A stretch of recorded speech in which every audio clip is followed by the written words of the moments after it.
Hello, welcome pen friends. I'm back for a little short video because I just have to show you what I'm up to right now today.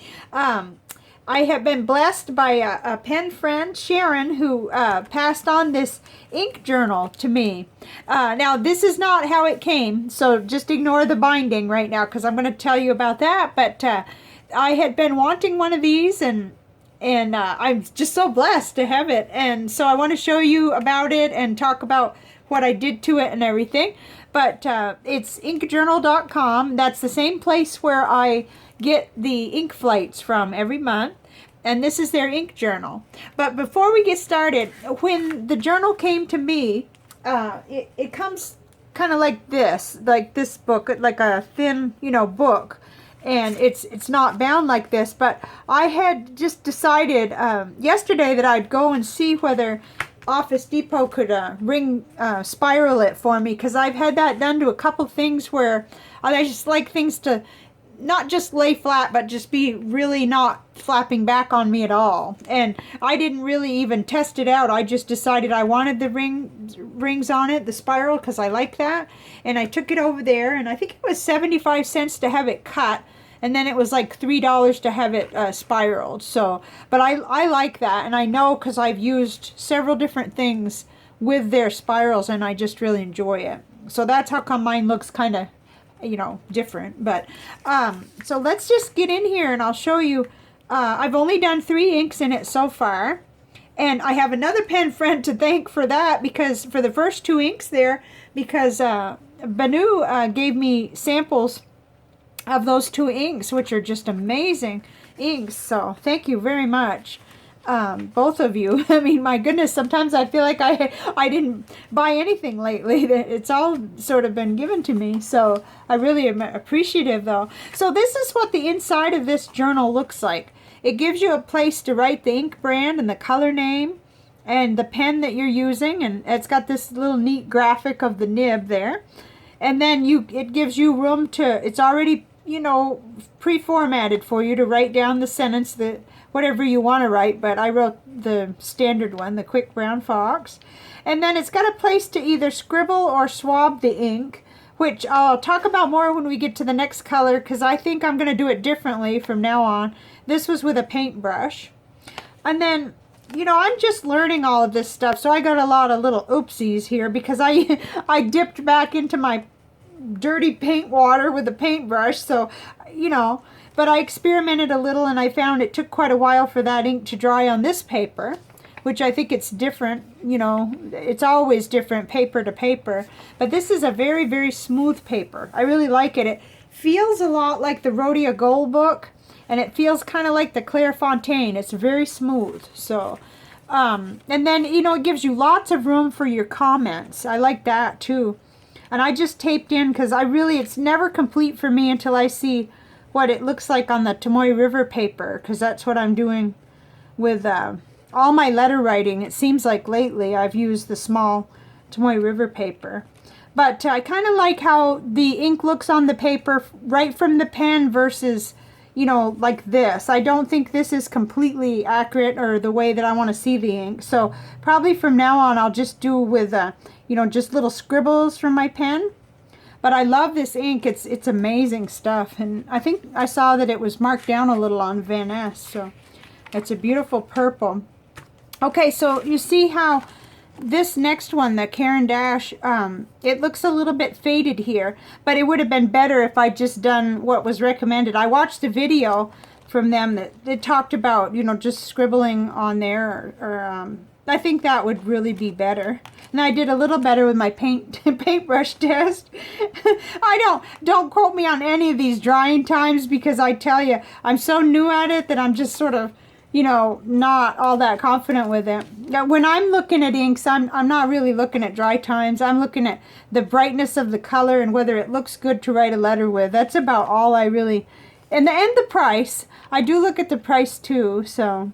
But I like to see it on different paper, because like this is the Clairefontaine notebook paper, and then this is the Tomoe River paper. So that's kind of fun to see how it looks. And that was the Lamy Vibrant Pink, which I already have a bottle of, and I love it. Oh, this is, and then, but the main emphasis here is Divine Pink, which I have just in sample. That was from my pen friend that I mentioned there. And then I did one other one that I know kind of what the ink looks like to kind of experiment here too, and that's the SBRE Brown. Boy, it sure did a lot of nice shading, but it does on everything, I think, that I use. And I did a little scribble in here. I liked it better to see what it really looks like there. So going forward, I'm not going to use a paintbrush on this. And in a minute, we'll kind of compare one of them to my other ink journals. And again, you know, it didn't resist a lot, but it did stay some there with a wet paintbrush anyway. So this journal has room to record 38 different ink, you know, samples or ink types. So, and it'll give you your page number, and let me hold that up a little so you can see it. It gives the page number, and so you end up with your built-in index. There is some bleed through, but I have to remember I was using a broad nib, and that's a really, really dark saturated ink too. So, you know, you're going to see in a minute. I get the same thing on the Rhodia Gold book. There's almost nothing that there's almost no paper where you're not going to get some of that. But I don't, that doesn't really bother me too much. A little shadowing and a little bit of, I do believe that if I'm using my medium nibs on most of these, it won't do much of that, just maybe a little bit. So anyway, this is really fun. I'm just getting started with it, and I'm very, very appreciative to have one to work with.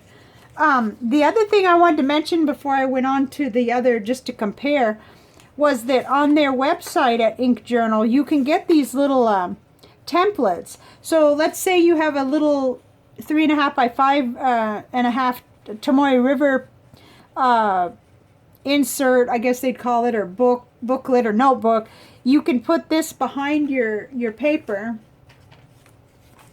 You know, you can just put it in there in your notebook, and I think you probably can see even on the video that you can see right through. So it gives you the template, and you can do stuff like this without having you know, a separate notebook. And I imagine you could just use this too to print if you wanted to make a little booklet. There's so many things. I mean, I can't teach you. You could teach me, but I just did want to show you because first I thought, well, what is wrong, Chris, with you wanting 3 different notebooks or whatever? Because I'm already in this one, and I'm already in this one. So I've got 3 now going. But I just love it because I get to see differences, and I get to see similarities and whatnot. So let's just go ahead and just compare. It'll be a good comparison because there's 3 inks that I have in 3 places. So I've got this beautiful purple. I can't see enough of that. I just love it in 3 different places. So maybe we can get it positioned just right so we can see it in all 3 places here. I'm going to take my currently inked out of the Traveler's Notebook though. Okay, let's see. So now you can kind of see. There it is there. Let me hold that up a little. So it's in 3 different places. I got it in the Ink Journal. I got it in the Rhodia Gold book. And I got it here, smaller, in the little currently inked Inky Fingers notebook, which is, I've got 6 more entries to make, and this one is going to be archived after that because it's just, you know, almost full. I've got 1 more spread, and then I ruined the back by taping it, so I can't really work there. So I've got 6 pens I can ink up, and I will have finished this. So you see this paper is more toothy and kind of different, and then these are both real slick, the Rhodia Gold book and the Ink Journal. So I just thought I'd do this. This is kind of quick, just showing, you know, that there is a difference, and yet there's some similarities too. You can just see how the ink looks different on everything. And it really, really loved this paper, of course, but just about everything loves this Rhodia Gold book. And had not too much bleed through, though there was a difference. This paper seemed to go ahead and hold it a little bit better than this paper on that particular ink, but I have seen huge varieties. in that, and I'll show you in a minute. There's a page in here that just it just didn't hold at all, and it bled through in here too. So, but this is fun. I can't get enough of seeing this ink though, and oh, it's so tempting. Even though I'm on an absolute, you know, no spend except my ink flight right now and my little log and jotter. That's it. So, but I'm just so appreciative of the ink sample, and I'm gonna enjoy it. But I have a feeling there won't be a drop left pretty soon because, okay, so I was gonna show you that the fact that that happens in here. I should have put a. It was just the other day that I noticed it too. I had done a list of everything that was inked up. Uh-oh. Hopefully my husband can get that. Oh, here it is. So if you see here, I did a currently inked list, and I just sort of did with my pens each one. This was back in May, and I did have quite a bit of bleed through there because you're asking a lot of the paper when you do that. But that, you know, even though that does look a little annoying, it doesn't bother me too bad. And the other thing about it is that I get pretty creative in terms of where I position my little next page add-ons so that it covers up some of the, like, really, well, that one didn't even bleed through, though. That's interesting. But whenever I see that it's bled through, I'll do something different. This book has been really great, but I was kind of trying to focus on this ink today because this is just gorgeous. Bungubox L'amant.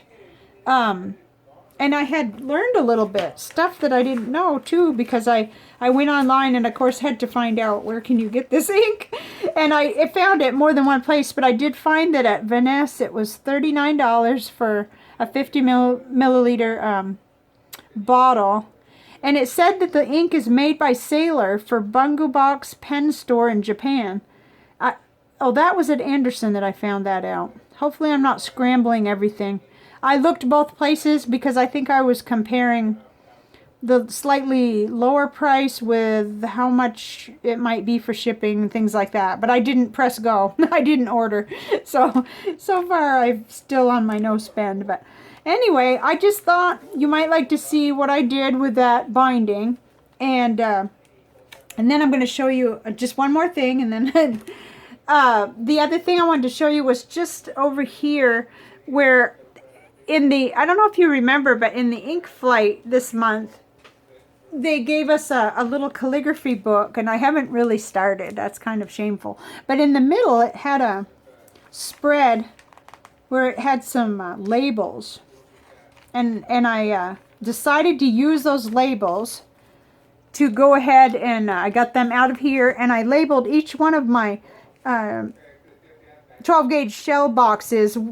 So I have all my samples in there, and you can see the ones that I have that are for my full bottles are in there. I have 21 bottles of ink, and then I have like green, blue, purple, black, and orange. Don't ask me how that happened. Probably didn't have room.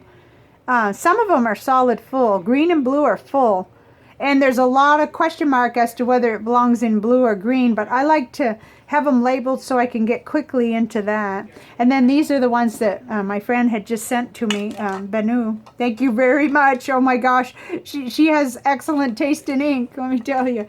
It's just gorgeous. And then, like I said, Sharon sent me the book here. So I just wanted to show you because those little things, they really came in handy. And I'm going to continue to work with this, and I'll revisit this again later on.